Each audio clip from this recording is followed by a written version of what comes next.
Daily news को करें like, share, comments और चैनल को करें सब्सक्राइब। विधानसभा चुनाव 2023 के लिए मतगणना से पहले बालाघाट जिले के भीतर जो मंत्रगणना चल रही है उसे पर अब चर्चा बहुत तेज हो गई है। दरअसल इस मंत्रगणना में विवाद ही विवाद दिखाई दे रहे हैं, जिस पर कांग्रेस उग्र तो भाजपा बैकफुट पर या काहे की पूरी तरह से मौन धारण किए हुए हैं।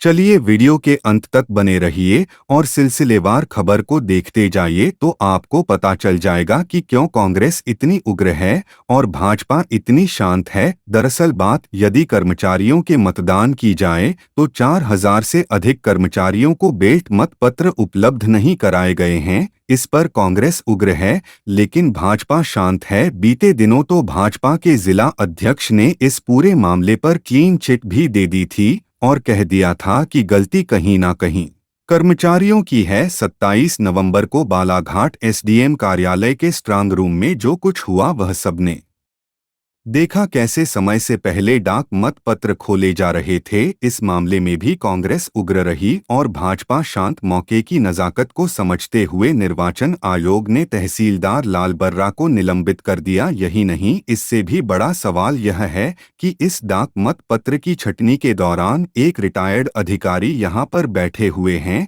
क्या वे भाजपा के एजेंट के तौर पर बैठे हैं या फिर निर्वाचन कार्य में लगे अधिकारी के तौर पर? यह बड़ा सवाल है, क्योंकि सूत्र बताते हैं कि इन सब की ड्यूटी निर्वाचन कार्य में भी लगी थी और अब यह बेल्ट मतपत्र की छटनी के दौरान यहाँ क्या कर रहे हैं। चलिए, यह तो जांच का मामला है। इसी तरह का एक और मामला यह है कि बालाघाट के प्रत्याशी के परिजन की ड्यूटी इन सब काम में क्यों लगा दी गई है। दरअसल वारासिवनी कृषि महाविद्यालय में कार्यरत एक असिस्टेंट प्रोफेसर की ड्यूटी डाक मतपत्र की छटनी में क्यों लगा दी गई, जबकि यह असिस्टेंट प्रोफेसर साहब बालाघाट के प्रत्याशी की बेहद करीबी है। लोग कहते हैं कि उनके भतीजे हैं।